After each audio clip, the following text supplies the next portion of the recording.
Hello friends, welcome to my new blog. जैसे कि आपको पता है कि वसंत चल रहा है और ये देखो छोटे छोटे पौधे उगाए हैं, तो उसी से रिलेटेड कुछ होम मेकिंग की टिप्स मैं आपके साथ शेयर कर रही हूँ। अब जैसे विंटर्स जा रहे हैं तो बहुत सारी चीज़ें हमें रखनी होती हैं, गर्म कपड़े, रजाइयाँ। तो किसी भी चीज़ को, काम को करने से पहले आप उसकी प्लानिंग कर लें कि आज के डे के मेरे टारगेट्स क्या हैं, तो वो आप इजीली कर पाएंगे। तो सबसे पहले अपने किचन का काम पूरा करें, अपना ब्रेकफास्ट बिल्कुल स्किप ना करें। ये देखिए, मैं food grains, multi food grains की मूसली और ड्राई फ्रूट्स और नट्स और सीड्स मिक्स करके ये होलसम ब्रेकफास्ट करती हूँ। और ये हमारे एज के लोगों के लिए, या ये कहिए कि होम मेकर्स के लिए, या सब के लिए ही बहुत ही अच्छा एक पूरा पेट भर कर और न्यूट्रिशियस ब्रेकफास्ट है।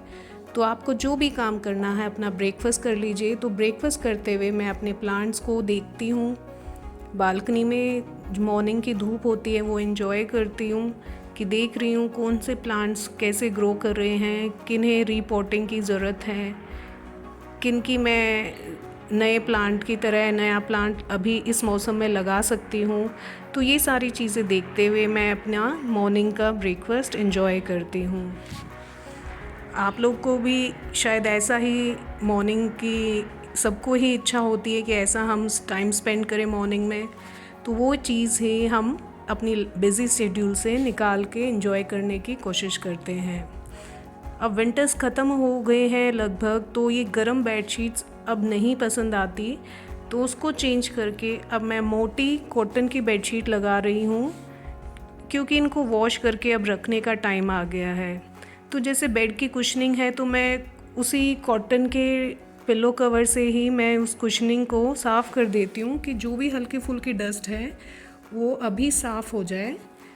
और हम जब फ्रेश बेडशीट लगाते हैं तो जैसा मौसम चल रहा है, मैंने एक फ्लोरल मोटी बेडशीट लगाई है और एक अच्छा सा लुक देती है वो रूम में। और बस एक दो कंबल ही या एक दो रजाइयाँ रखी हैं, बाकी सारे विंटर्स के कपड़े भी धीरे धीरे वॉश होके मोटे कपड़े ड्राई करके रखती जा रही हूँ पैक करके। तो ये हमें नियम बनाना है कि एक दिन में हम सारा काम नहीं कर सकते, धीरे धीरे जो भी काम है उसको छोटे छोटे टास्क में डिवाइड करके पैकिंग हम अपने विंटर्स के कपड़ों की करके रखते जाएं, ताकि वो नेक्स्ट टाइम के लिए ठीक हों। अब ये जैसे स्पाइडर प्लांट है, बाहर अच्छी ग्रोथ थी, तो इसको स्पाइडर प्लांट ऐसा है हमारा जिसको हम अंदर भी लगा सकते हैं। स्नेक प्लांट है, सॉरी, ये तो ये अंदर की एयर को भी प्योरीफाई करता है और देखो रूम के साथ भी अच्छा जा रहा है। अब समर्स की पहचान होती है डस्ट।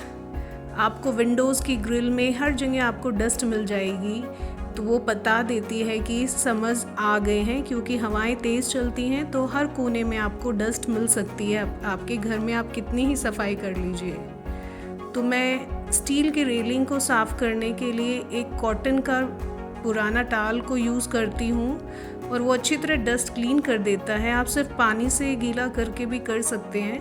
वो स्टील की रेलिंग पे या वुड पे कहीं पे आपको कोई ऐसे केमिकल की ज़रूरत नहीं है और आप अच्छी तरह उसको क्लीन कर सकते हैं। हालांकि ग्लास क्लीन करने के लिए हम लिक्विड यूज़ कर लेते हैं, लेकिन स्टील की रेलिंग क्लीन करने के लिए आप गीले कपड़े से, मोटे कपड़े से साफ़ कर सकते हैं। वो आपका पर्पस फुलफ़िल कर देगा।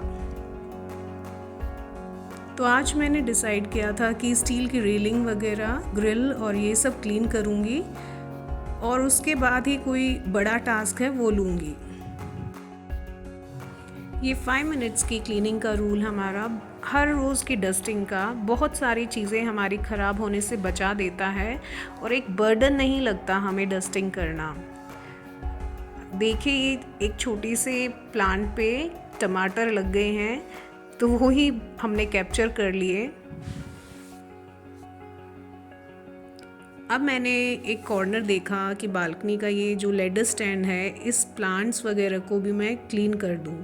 तो देखो कितने छोटे छोटे ये सिरेमिक के पॉट्स हैं, अलग अलग साइज़ और शेप के हैं। तो उसमें हमने छोटे छोटे प्लांट्स लगा रखे हैं जो अपने ही बड़े प्लांटर्स में से निकाल के लगाए हैं और अच्छी खासी इनकी ग्रोथ हो रखी है। ये देखिए ओपन एरिया है ना, तो डस्ट आती है, विंडी वेदर जैसा भी अभी चल रहा है।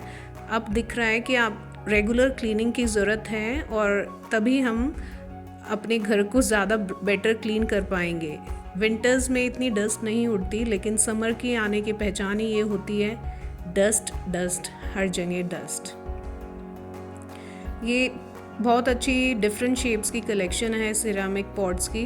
तो इसमें हम छोटे छोटे स्पाइडर प्लांट, स्नेक प्लांट्स या मनी प्लांट की देखो कितनी वैरायटी है हमारे पास, वो सब मैं इसमें लगा लेती हूँ और छोटे छोटे अच्छी तरह ग्रो भी कर जाते हैं। और उन छोटे गमलों को रखने के लिए ये लेडर स्टैंड वेस्ट वुड का मैंने बनवाया था।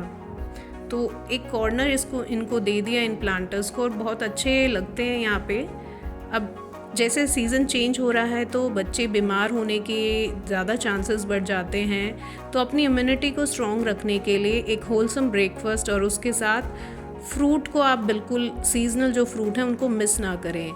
अब देखिए ये मैं कीनू का ऑरेंज का जूस बच्चों के लिए बना रही हूँ। तो ये अपनी हैबिट्स होनी चाहिए होम मेकर्स की कि अपने आप को स्ट्रेस फ्री रखना है, तो अपने फ्लूइड्स, लिक्विड्स, ब्रेकफास्ट ज़रूर लेते रहें। अब ज़रूरी नहीं है कि बड़े बड़े स्टोरेज बॉक्स ही सबके पास हों कुछ स्टोर करने के लिए।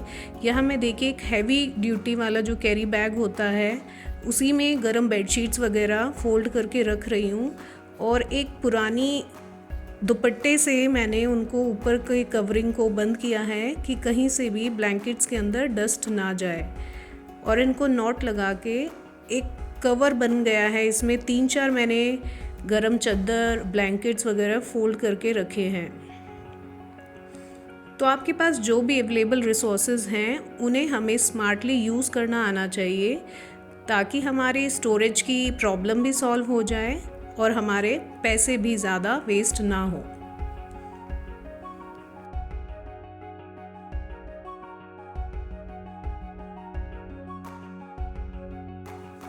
पुरानी चादर को मैंने एक रजाई के रैप की तरह यूज़ किया है और स्टोर किया है। अगर कोई भी टिप आपको अच्छी लगी हो आज के ब्लॉग में तो लाइक कीजिएगा, सब्सक्राइब कीजिएगा। फिर मिलेंगे, बाय।